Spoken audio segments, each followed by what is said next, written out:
আজকে আমি আপনাদের খুব সহজে একটা বেগুন ভাজা করে দেখাবো। এটা খেতে অনেক টেস্টি হয় কিন্তু রান্না করা অনেক সহজ।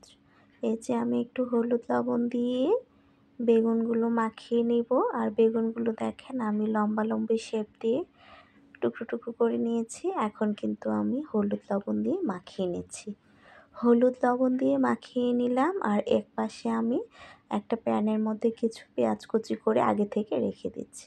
তো আমি দেখেন এখন প্রত্যেকটা বেগুনের গায়ে যেন ভালো করে হলুদ লবণ লেগে যায়, সেজন্য আমি এখন মেখে মেখে নিচ্ছি। হাত দিয়ে কচলে কচলে হাত দিয়ে মেখে মেখে নিচ্ছি। হলুদ লবণটা প্রতিটা বেগুনের গায়ে সুন্দর করে লাগিয়ে নিব। আর এদিকে কুচি করা পেঁয়াজ আগে থেকে আমি রেখে দিলাম। তো আমার কাজ এখানে মোটামুটি গোছানো হয়ে গেছে। দেখেন হলুদ লবণ প্রতিটা বেগুনের গায়ে কত সুন্দর করে লেগে গেছে। তো এই খাবারটা কিন্তু খুবই টেস্টি হয়। আমি একটা প্যানের মধ্যে অল্প একটু তেল ব্রাশ করে নিয়েছি এবং অল্প আছে বেগুনগুলোকে মুচমুচে করে অনেক সময় নিয়ে ভেজে নেব। বেগুনটা কিন্তু ভালো করে একদিকে ভাজা হবে আর অন্য পাশে আমি পেঁয়াজ বসিয়ে দিয়েছি অল্প একটু তেল দিয়ে। তো আমি একটা মার্বেল কোটিং প্যানের মধ্যে পেঁয়াজটা বেরেস্তা করে নেব। পেঁয়াজটা একদিকে বেরেস্তা হবে পেঁয়াজ। এই যে পেঁয়াজ আমি বেরেস্তা করে নিচ্ছি। তো আমি একটু নেড়ে নেড়ে ভালো করে পেঁয়াজগুলোকে বেরেস্তা করব মুচমুচে করে। তো পেঁয়াজ বেরেস্তা হয়ে যাচ্ছে আর অন্য পাশে কিন্তু আমি বেগুনটাও ভেজে নিচ্ছি। তো আমার ২টা কাজ কিন্তু একসাথেই হয়ে যাচ্ছে।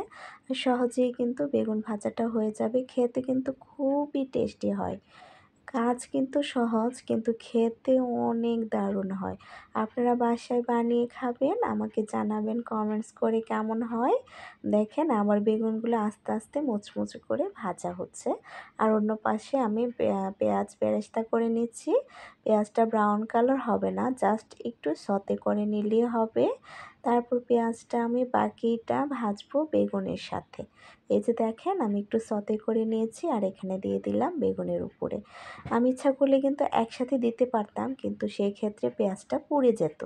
সেজন্য আমি অন্য পাশে পেঁয়াজটা সতে করে এনেছি আর এদিকে বেগুনটা আমি অল্প আঁচে আস্তে আস্তে মুচমুচে করে ভেজে নিয়েছি। এখন আমি বাকি পেঁয়াজ ভাজার সাথে বেগুনটা ভেজে নেব। আর এ পর্যায়ে আমি কয়েকটা কাঁচামরিচ একটু ফালি করে এখানে অ্যাড করে দিয়েছি। খুব সহজ একটা রান্না কিন্তু খেতে খুবই দারুণ হয়। দেখেন আমার মতো এভাবে রান্না করে আপনারা খেতে পারবেন, ভালো লাগবে। সহজে রান্না হয়ে যায় কিন্তু খেতে খুব টেস্টি হয়। এই বেগুন ভাজাটা দিয়ে আপনি যে কোনোভাবে খেতে পারবেন। তো স্পেশালি এটা ভাতের সাথে গরম গরম ধোয়া ওঠা ভাতের সাথে খেতে অনেক মজা হয়। দেখেন কেমন মুচমুচে কুরকুরে হয়েছে। এদিকে পেঁয়াজটা ভাজা হবে আর অন্যদিকে তো দেখেন বেগুনটাও ভাজা ভাজা হবে। একসাথে কিন্তু বাকি ভাজাটা আমি ভেজে নিচ্ছি। আগে থেকে তো আলাদা আলাদা ভেজেছি। পেঁয়াজ আলাদা প্যানে আর বেগুনটা আলাদা প্যানে ভেজে নিয়েছি। এখন বাকি যেটুকু বাকি ছিল এটা একসাথেই ভাজা হবে। আর সাথে কিন্তু কাঁচামরিচটাও হালকা হালকা ভাজা হবে। তো এখানে চাইলে আপনি একটু জিরার গুঁড়া অ্যাড করতে পারেন। আমি করলাম না। আমার কাছে এমনিতেই বেগুনের গন্ধটা ভাজা ভাজা ভালো লাগে। আর চাইলে এখানে আপনি একটু মরিচের গুঁড়া অ্যাড করতে পারেন। যদি আপনি একটু ঝাল বেশি খান, আমি ঝাল একটু কম খাই। সেক্ষেত্রে আমি যে এখানে কাঁচামরিচ ফালি করে দিয়েছি, কাঁচামরিচের ঝালটা কিন্তু এখানে আসবে। সো আমার জন্য এটা কিন্তু একদম রেডি হয়ে গেছে। দেখেন কতটা কালারফুল হয়েছে দেখেছেন? এই বেগুন ভাজাটা দিয়ে কিন্তু আপনি গরম ভাতের সাথে খেলে যে কী টেস্টি হবে সেটা আমি আপনাদেরকে বলে বোঝাতে পারবো না। এটা আমার খুব স্পেশাল একটা আইটেম। আপনারা বাসায় বানিয়ে খাবেন। খুব সহজে রেডি করে নেওয়া যায়, খেতে কিন্তু টেস্টি হয়। দেখেন প্রতিটা বেগুন ভাজা ভাজা হয়েছে আর বেরেস্তাগুলো কেমন ভাজা ভাজা হয়ে গেছে।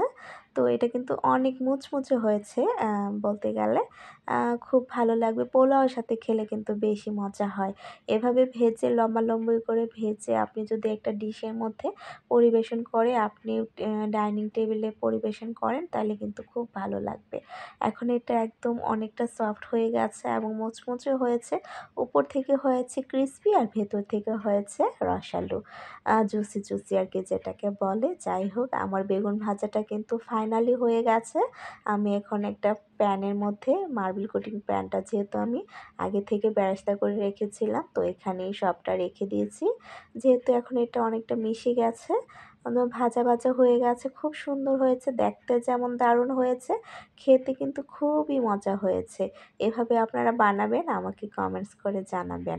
আমার বেগুন ভাজাটা দেখতে কেমন হয়েছে একটু বলেন তো।